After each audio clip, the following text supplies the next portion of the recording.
Ya pastinya ini meresahkan kita ya, Betul. para orang tua khususnya yang kaum muslim begitu ya. Padahal sudah ada, kita kan selama ini berpatokannya ya, kalau udah halal, oh tenang nih, Udah. nyaman, Betul. aman itu konsumsi anak-anak. Apalagi ini semuanya adalah produk anak-anak gitu ya. Makanan anak-anak, Betul. jajanan anak-anak yang suka kalau gampang ditemui di tempat perbelanjaan, langsung diambil, nggak usah ngomong-ngomong, kadang ngumpet-ngumpet. Kayak yang jadi sering kita kamu nggak tahu. bawa kan? Pilih Gitu. suka nih jajanan anak-anak nih. So. Yang penting ngambil tapi bayar, jangan sampai ngambil bawa pulang. Betul, gitu. betul. Dan ternyata pemirsa ya, temuan ini hasil koordinasi dengan BPOM dalam rangka menguji klaim halal produk yang beredar di masyarakat. Ya, tapi sebelumnya kita kenalkan dulu ya narasumber yang akan membahas. Ini sebetulnya salahnya di mana sih? Apakah memang produsennya yang melakukan penipuan begitu ya, mengakali ingredients, atau memang lembaga yang mengeluarkan sertifikat halalnya nih yang kurang teliti atau lolos gitu ya dari pengawasan mereka. Kita akan bahas bersama dengan narasumber. Di studio ada Bapak Muhammad Nadratuzaman Hussein, Sekretaris Dewan Halal Nasional MUI. Selamat pagi, Assalamualaikum Pak Nadra. Assalamualaikum Pak Nadra. Waalaikumsalam warahmatullahi wabarakatuh. Selamat pagi pemirsa. Selamat pagi. Dan juga melalui sambungan Zoom ada Profesor Elvi Anis Saati, pakar teknik pangan Universitas Muhammadiyah Malang. Assalamualaikum, selamat pagi Prof. Assalamualaikum Prof. Waalaikumsalam warahmatullahi wabarakatuh. Selamat pagi. Baik, sebelum kita menyapa dua narasumber, kita juga akan berikan grafis begitu ya kepada pemirsa bagaimana informasi terkait penemuan produk non halal ya, padahal sudah bersertifikasi halal. Ini adalah produk pangan olahan yang ternyata mengandung babi, pemirsa. Kita bisa lihat ya Putri ya, dari 3 item pertama langsung jajanan anak-anak semua ini.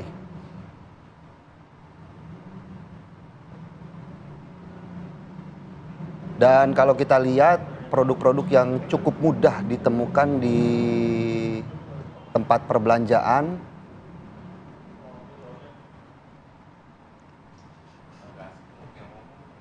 Nah ini diperhatikan ya ibu-ibu, bapak-bapak. Betul. Ini jajanan yang sangat mudah kita temui dimanapun ya, di tempat perbelanjaan, di minimarket, bahkan kadang-kadang di warung-warung juga ada. Jadi diperhatikan merek-merek yang sudah kami tampilkan ini untuk nanti diwaspadai, jangan sampai membeli karena sudah pasti mengandung unsur babi. Tapi informasi yang kami dapat juga produk-produk ini sudah hilang di pasaran ya Putri ya. Nanti juga kita akan simak di lapangan bagaimana produk-produk ini apakah masih terus beredar atau memang sudah ditarik dari pasaran. Ya pemirsa, kami akan langsung mengajak Anda untuk berdialog dengan Pak Nadra. Terlebih dahulu Pak Nadra, bagaimana kemudian menanggapi fenomena sertifikasi halal tapi ternyata ditemukan tidak halal. Apa yang kemudian terjadi? Apakah memang fungsi pengawasannya yang lemah? Atau justru ini ada produsen-produsen yang nakal yang kemudian mengakali produk mereka? Ya, terima kasih. Saya sudah diundang oleh TV One ini. Baik. Kita ingin mendudukan ya persoalannya ya, supaya secara objektif, bukan membuat tambah gaduh tentunya ya. Dan kita tahu bahwa jangan sampai masalah sertifikasi halal atau produk halal ini yang ditampilkan yang masalah yang jelek-jeleknya ya. Sehingga kita bilang bad news is a good news ya, bukan seperti itu ya. Tapi kita yang mendudukan gitu. Nah oleh karena itu kalau kita simak dari 9 produk tersebut, ada yang import tanpa sertifikat halal. Nah ini kalau kita mempertanyakannya, kita ini sudah wajib sertifikat halal sebenarnya. Sejak 2014 undang-undang itu keluar, 2019 harusnya sudah wajib. Tapi pemerintah memundurkan menjadi 2024. 2024 sekarang 2025. Tapi untuk yang kecil-kecil, yang mikro dan ultramikro itu masih juga diperpanjang jadi 2026. Nah, jadi pertanyaannya bagaimana kontrol ya produk ini beredar kok bisa lolos tanpa sertifikat halal. Jadi wajib sertifikat halalnya dipertanyakan sampai di mana pengawasannya. Nah, kalau pengawasan ini kan mulai dari bea cukai ya dan pemerintah sendiri, Kementerian Perdagangan, si pengimpor dan lain-lain. Nah itu yang harus kita menjadi pertanyaan besar. Seperti apa sih mereka cara kontrolnya? Sementara sudah wajib sertifikasi halal. Karena apa? Karena dalam undang-undang itu, kenapa ada wajib sertifikasi halal? Untuk kenyamanan. Untuk kenyamanan, keamanan, keselamatan dan kepastian hukum dari konsumen muslim. Jadi ini kan niatnya seperti itu kan ya. Nah, itu yang pertama kita mempertanyakan. Yang kedua adalah sertifikasi itu dilakukan di negara asal, yaitu negara Cina, yang lembaganya sudah diakui oleh BPJPH. Nah, dan mereka kalau ada sertifikat halal, pengimpor ini harus meregistrasi. Nah, registrasi ini kita mempertanyakan apakah hanya administrasi, ada sertifikat halal langsung diregistrasi begitu, atau memang ada scientific judgment, ada penilaian dari ahli-ahli kita, yang ahli pangan. Nah, atau juga ada ulama juga yang ikut juga menilai. Karena begini, karena produk yang di luar negeri, pengalaman saya, kalau yang bahan bakunya dari enzimatik, dari enzim, dari tubuh hewan, itu kadang-kadang nggak diketahui oleh lembaga sertifikasi tersebut. Karena kemampuan teknologinya kurang. Oke, tapi kalau kata BPJPH, sebetulnya kan ini mereka bukan temuan baru. Jadi sebetulnya 3 bulan sebelumnya sudah melakukan kajian lah begitu, penelitian lebih lanjut untuk lebih memastikan ini benerankah mengandung unsur babi. Tapi apakah nggak sebaiknya kalau memang ada kecurigaan, kenapa nggak ditarik aja dulu? Ya, seharusnya preventif itu bukan sudah beredar. Harusnya di poin pabriknya. Jadi maksudnya kalau misalnya di Indonesia sudah sertifikat halal. Nah, oleh karena itu sebenarnya ada aturan yang mengatakan internal halal auditor atau penyelia halal itu harus bekerja dengan baik. Jadi pengawasan tuh yang paling penting preventif. Kalau sudah beredar kan artinya sudah eksternal, sudah sulit. Susah juga nariknya. Sudah sulit, dan ini kan bicaranya masalah ekonomi. Dan kalau undang-undang perlindungan konsumen dan undang-undang pangan itu ada unsur penipuan karena labelnya halal tapi tidak halal. Dan kalau ini kan dianggap sudah pidana, jadi tidak bisa. Yang bertanggung jawab siapa? Ya kalau ini karena pemerintah menyebut dia yang menjamin. Badan Penyelenggara Jaminan Produk Halal. Berarti yang menjamin siapa? Pemerintah. Betul. Oleh karena itulah pemerintah ini harus bertanggung jawab. Tapi kita akan mengatakan ini kan harus dibangun sistemnya. Tidak bisa pemerintah begitu saja, ya kan dia harus dibantu. Nah, sistemnya itu adalah di level perusahaan pabriknya itu. Harus ada internal halal auditor dan harus ada sistem jaminan produk halalnya atau halal assurance sistemnya. Nah, ini yang saya lihat tidak dilakukan. Kenapa? Karena sertifikat halal ini seumur hidup sekarang. Dulu 4 tahun sekali. Nah, kalau orang seumur hidup dia udah lupa nih. Baik, Pak Nadra. Ya kan terlalu lama dia jadi disebut halal terus. Gitu ya. Nah, Pak Nadra, kita langsung ke Prof. Elvi. Prof. Elvi tadi menarik bahwa ada kandungan menurut Pak Nadra begitu ya, yang dari enzim yang cukup sulit untuk diketahui apakah ini mengandung kandungan babi atau enggak. Menurut Prof. Elvi seperti apa? Jadi kalau saya, ini kan sebenarnya adalah sebuah ketidakinginan bersama ya. Jadi proses sertifikasi halal tadi sudah dijelaskan oleh Prof. Nadra. Tapi kemudian setelah sertifikasi halal itu muncul, ternyata ada sampling yang dilakukan oleh petugas yang berwenang, dalam hal ini adalah BPOM dan BPJPH, itu mengandung babi. Nah, yang pertama-tama yang ingin saya pertanyakan itu adalah, satu, mohon maaf sekali, memang urusan halal ini tidak hanya materi saja yang tampak oleh mata, tetapi harus dipertanggungjawabkan secara spiritual, jadi dunia akhirat. Kejujuran itu penting, yang pertama itu. Jadi kalau sudah tersertifikat halal dan itu sudah menjadi janji dari seorang produsen atau pengusaha, maka itu harus dijamin keberlanjutannya sistem manajemen mutu tadi. Dan betul harus ada kontrol mutu industri, baik secara internal karena sudah berkomitmen tadi, juga dilakukan oleh eksternal badan pengawas ini. Sejauh yang kami tahu, kebetulan saya pernah menjadi kepala laboratorium ISO 17025 di kampus tercinta kami, Universitas Muhammadiyah Malang. Jadi untuk menentukan kandungan tadi itu valid atau tidak, yang pertama harus diketahui bahwa metodenya sudah terstandar, diakui secara nasional dan internasional. Kemudian metode-metode yang dilakukan pelaksanaannya itu antara laboratorium 1 dengan laboratorium yang lain, itu harus dilakukan uji kesamaan, namanya uji profisiensi. Nah ini saya mendengar juga ada berita bahwa ternyata perusahaan yang memproduksi tadi itu sudah melakukan uji ulang di laboratorium yang sangat terkenal dan profesional ya, kita tahu Sukovindo. Itu hasilnya negatif begitu. Jadi saya sedikit punya dugaan bahwa metode yang dilakukan oleh laboratorium di BPJPH, di BPOM, dan di Sukovindo mungkin satu tidak sama persis, atau yang kedua perlu dilakukan uji profisiensi tadi itu. Karena setahu saya kalau laboratorium tadi diakui standar ISO 17025 itu data dari laboran dengan ruang lingkup uji yang sama minimal 3 laboratorium itu harus inlier, tidak boleh ada yang outlier.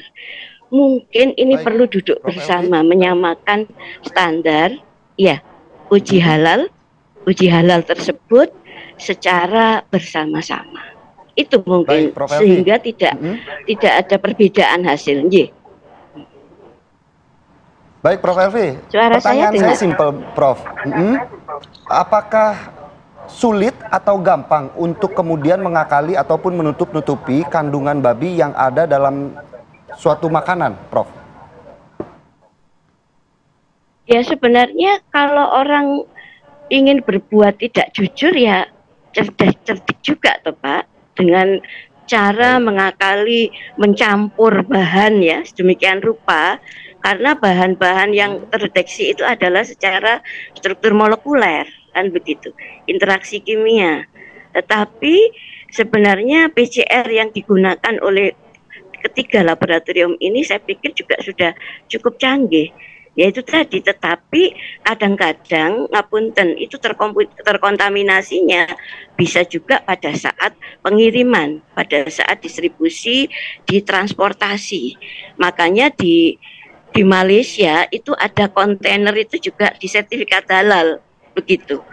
Jadi sampai sedemikian rupa yang namanya sertifikasi halal itu dijaga pintu-pintu kontaminasinya. Begitu Bapak. Jadi kalau untuk mengakali di adonan, di formulasi, itu adalah caranya tadi itu, mencampur adukkan bahan-bahan yang sekiranya akhirnya ikatan kompleksnya itu menjadi tidak terdeteksi sebagai DNA babi. Begitu Bapak. Oke, ini pastinya jadi perhatian kita semua ya, terutama pemberi sertifikasi halal begitu ya. Apakah mungkin karena begini, karena kalau kita lihat semua bahan baku utamanya adalah gelatin, marshmallow dan itu juga. Gelatin itu di dunia ini yang halal hanya 60%. Dan sering shortage, kekurangan. Sehingga mungkin saja perusahaan dia gunakan yang halal, tapi dalam kondisi tertentu dia mencari bahan baku ini sulit, maka dia pakailah yang mengandung babi tadi ini. Karena ini kan sumbernya dari kulit dan tulang yang diolah menjadi gelatin, jadi kolagen itu. Kalau memang fungsi pengawasannya juga saat ini perlu dievaluasi begitu ya, bagaimana kemudian kebobolan bisa masuk ke dalam Indonesia, tapi perlu nggak sih kita juga mengecek mungkin laboratorium pemberi sertifikat halal ini apakah teknologinya mendukung untuk menemukan adanya kandungan-kandungan yang memang tidak dibolehkan gitu ya untuk masuk ke dalam produk halal. Sesaat lagi pemirsa kita akan bahas, usai jeda berikut tetap bersama kami di Apa Kabar Indonesia Pagi.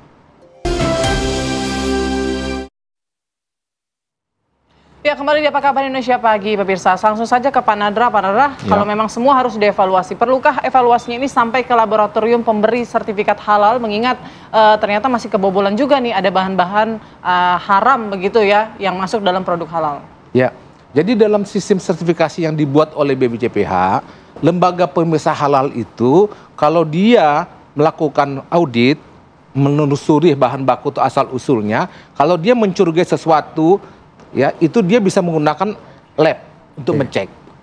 Jadi dia melaporkan nanti kepada komisi fatwa bahwa ini ternyata setelah dicek tidak mengandung babi atau mengandung babi. Itu dilakukan.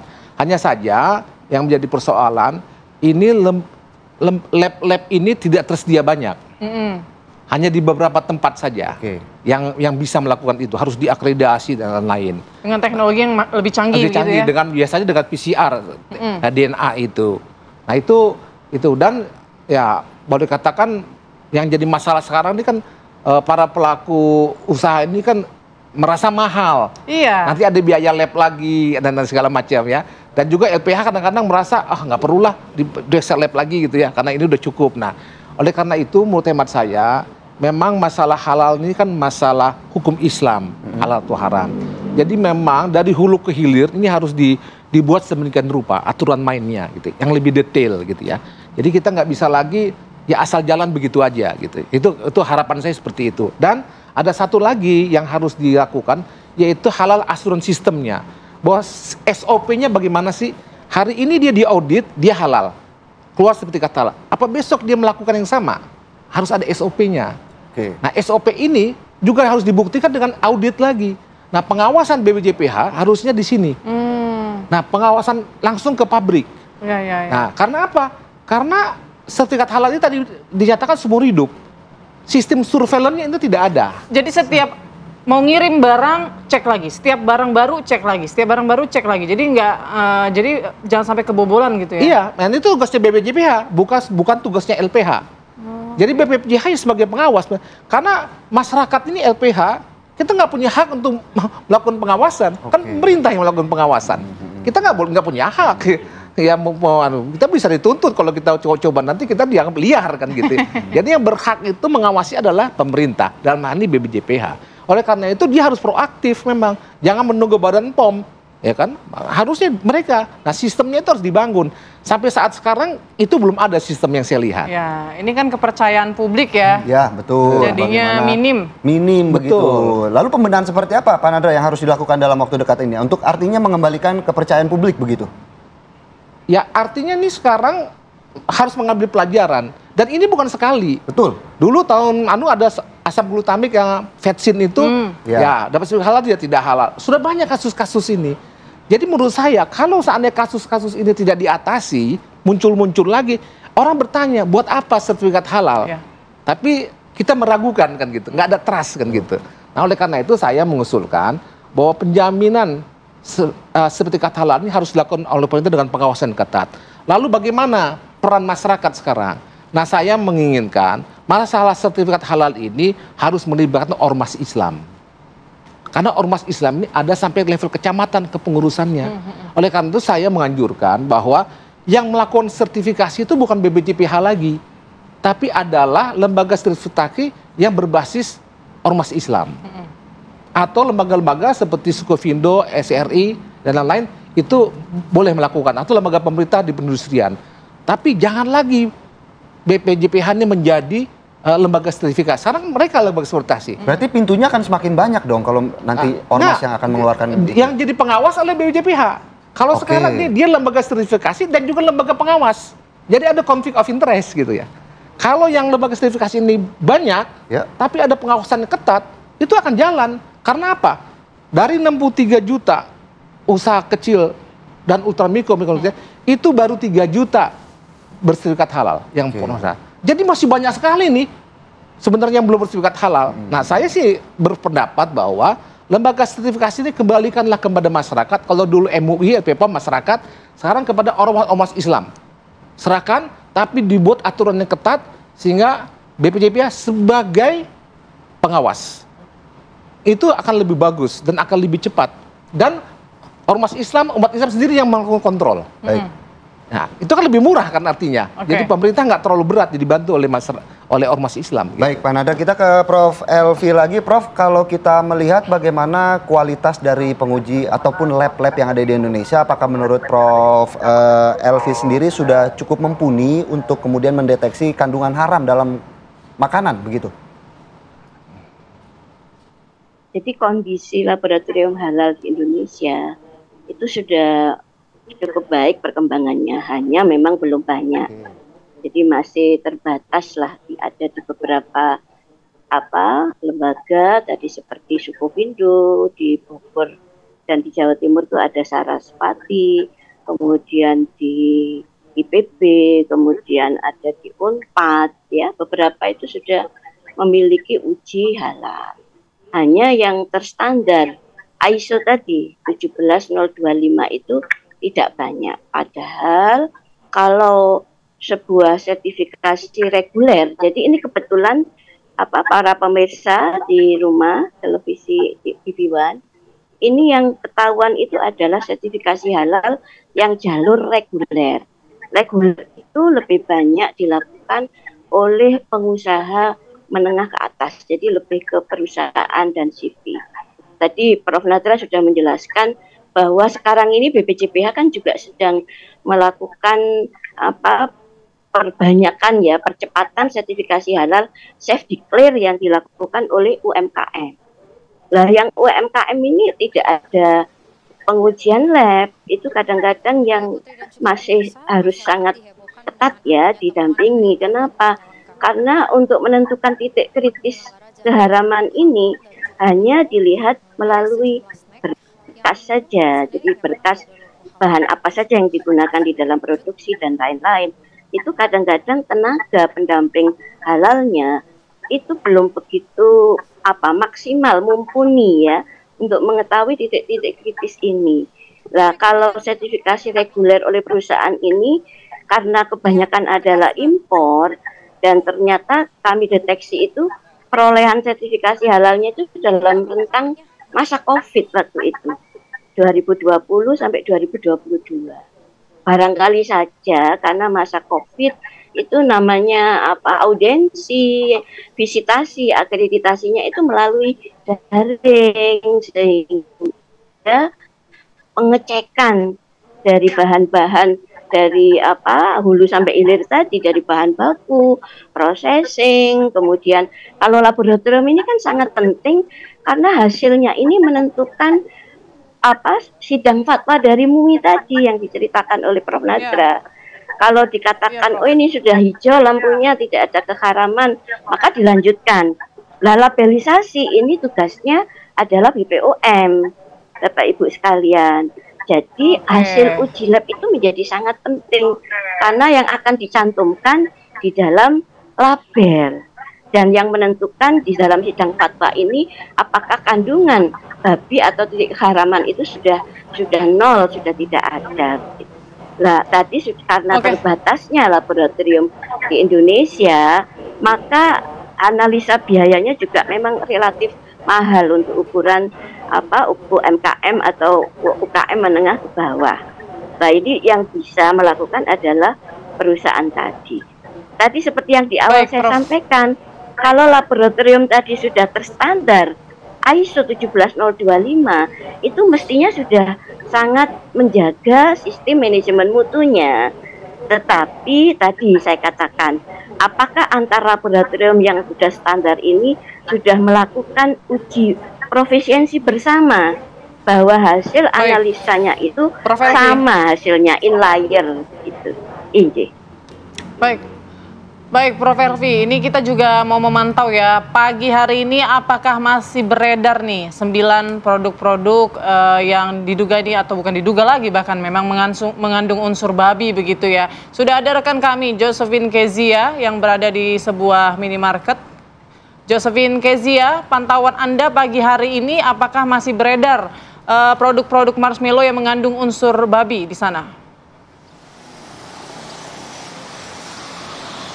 Ya Putri, Philip dan juga pemirsa, memang masyarakat beberapa hari ini dihebohkan dengan adanya temuan dari Badan Penyelenggara Jaminan Produk Halal dan juga BPOM yang menemukan adanya kandungan babi di dalam snack-snack berupa marshmallow yang mana di dalam kemasannya memang ada logo halalnya, namun setelah diperiksa lebih lanjut ternyata ada kandungan babi di dalamnya. Tadi kami juga sempat memeriksa ke sejumlah minimarket di kawasan Jakarta Timur, ini memang sudah ditarik dari peredaran dan kami juga sempat menanyakan kepada pegawai di minimarket, memang sudah ditarik sejak beberapa hari lalu sehingga kami memang tidak menemukan adanya produk-produk marshmallow yang mengandung unsur babi di dalamnya. Dan kita akan coba tanyakan apa kata masyarakat mengenai hal ini. Sudah ada bersama kami salah satu masyarakat. Halo, selamat pagi Bu. Namanya siapa Bu? Bu Trisna.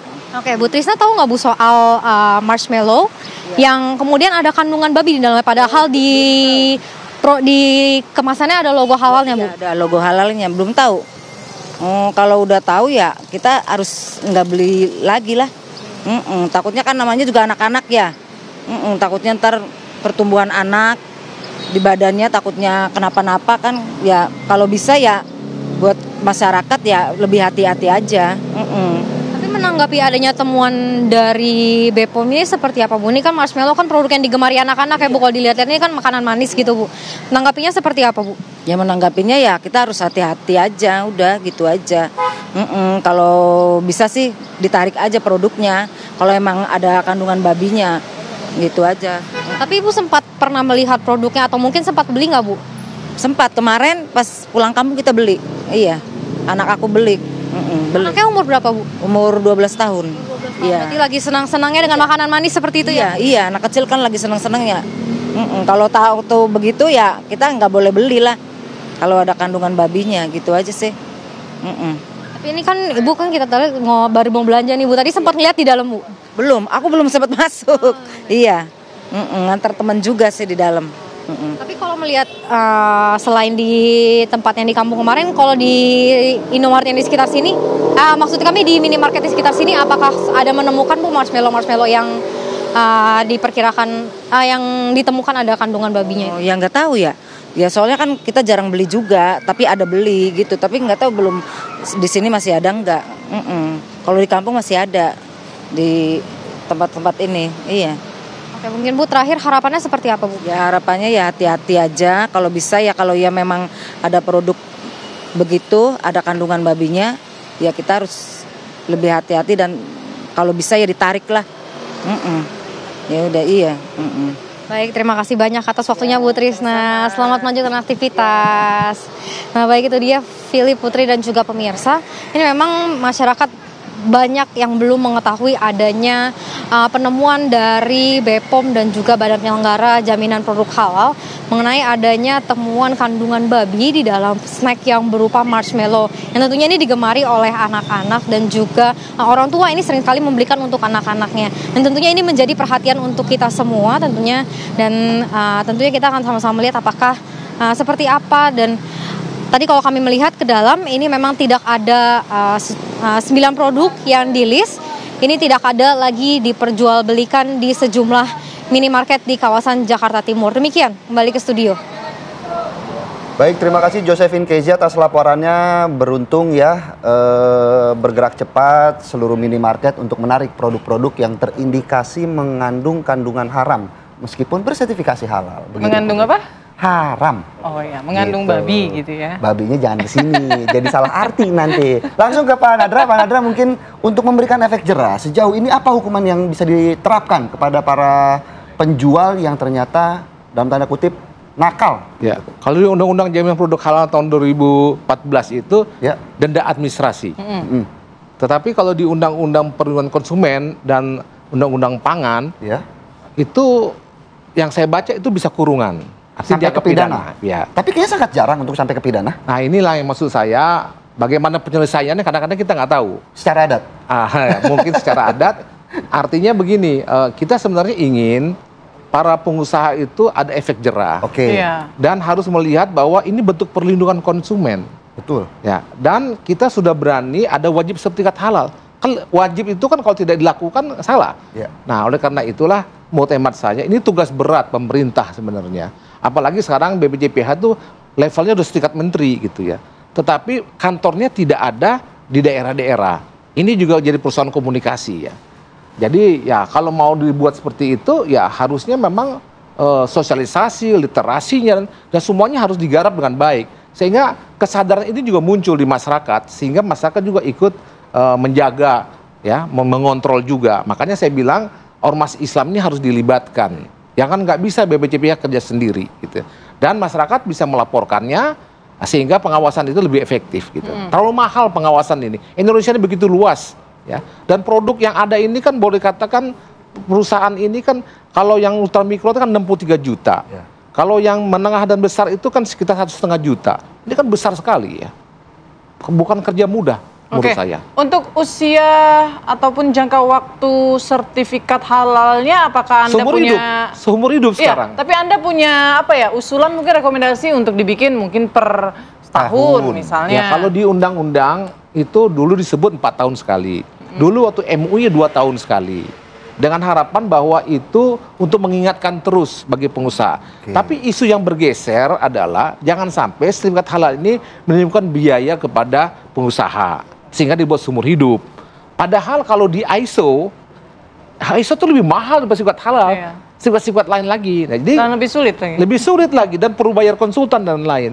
Jadi kadang-kadang saya juga tidak mengerti kalau isu sertifikat halal ini suka dikaitkan dengan mahalnya gitu ya. Nah, oleh karena itu menurut hemat saya memang kita harus menundukkan masalah ini secara objektif lah ya, secara fair gitu ya. Sebenarnya bagaimana sebenarnya sistem pengawasan, sistem sertifikasi dibuat sistem yang baik gitu. Dan sekarang ini IT digitalisasi harus berkembang. Ya, Pak Nadra, kalau yang sudah terlanjur mengkonsumsi gimana dong Pak Nadra? Ya kalau orang nggak tahu kan hukumnya bebas ya. Yang berdosa ya BPJPH. Baik, Prof. Pak Nadra yang ngomong ya, saya lupa saya. Jadi saya bilang dengan kepala BPJPH, saya pernah bertemu, ya Anda hati-hati, Anda yang masuk neraka duluan. Karena Anda yang menjaminkan kan gitu. Betul. Ya saya terus terang aja ngomong begitu. Karena ini halal atau haram itu hukum. Jadi jangan sampai, dan kalau dalam Islam itu dia doanya nggak diterima sampai 28 hari gitu ya. Jadi ini berat sebenarnya gitu. Oke, baik. Mungkin terakhir Prof. Elvi tanggapannya dengan fenomena ini, harapannya sedikit saja. Ya, jadi mungkin ini evaluasi buat kita bersama ya, termasuk tadi ibu-ibu ya kita, karena untuk menjaga sumber daya manusia yang itu kan juga harus punya keimanan, ketakwaan dengan mengkonsumsi makanan yang halal dan thayyib tadi. Jadi dalam strategi seorang konsumen melihat sesuatu produk itu harus dilihat. Kalau BPOM itu menyarankan lihatlah dengan metode klik. 1, lihat kemasannya, kemudian yang kedua lihat labelnya, yang ketiga lihat izin edarnya, yang keempat lihat kadaluarsanya. Tapi bagi MUI, bagi dulu LPPOM MUI yang sudah mengawal sertifikasi halal itu cukup lama ya, hampir 30-an tahun, itu adalah halalnya, sertifikat halalnya yang terlebih dahulu ya. Seperti produk ini itu harus, konsumen itu harus melihat sertifikat halalnya terlebih dahulu. Meskipun ya tadi itu kejadian seperti ini, kembali lagi ya, ini katakan Sukovindo itu mengatakan negatif ya para pemirsa. Jadi ini sepertinya masih ada perguliran perkembangan nanti ini. Bisa jadi perusahaan tadi menanyakan kembali apakah uji yang dilakukan oleh BPJPH dan BPOM itu memiliki standarisasi uji yang sama dengan yang dilakukan oleh Sukovindo. Tetapi saya menekankan di sini, maka para konsumen dan bangsa kita itu harus mengutamakan produk dalam negeri. Karena ini terbukti bahwa yang kejadian seperti ini didominasi karena itu adalah produk impor. Jadi carilah produk halal yang produksi dalam negeri. Yang kedua, kalau bisa kita kenal produsennya dari tetangga sendiri, dari saudara sendiri. Mudah-mudahan ini menjadi tips yang efektif ya untuk mencegah terkonsumsinya kita dari barang yang haram. Terima kasih. Baik, Prof. Elvi. Semangat, terima kasih atas penjelasannya. Dan tentunya kita berharap juga ya, Prof, ini menjadi produk terakhir yang ditarik begitu ya, ada 9 dan tidak lagi beredar kandungan-kandungan haram dalam makanan yang halal. Ya, terima kasih Prof. Elvi dan juga Pak Nadra. Ya, terima kasih. Ini mudah-mudahan ini bisa lebih memperjelas masyarakat lah. Betul. Jangan dengan ada acara ini menjadi tambah gaduh. Gitu. Pak Nadra. Semoga tidak ada lagi kandungan taruh. Saya kalau ngeliat bajunya Putri soalnya pink, jadi mendingan kandungan haram aja. Pas banget kalau saya ngomong babi nanti takutnya jadi salah diksi saya. Terima kasih Pak Nadra dan juga Prof. Elvi.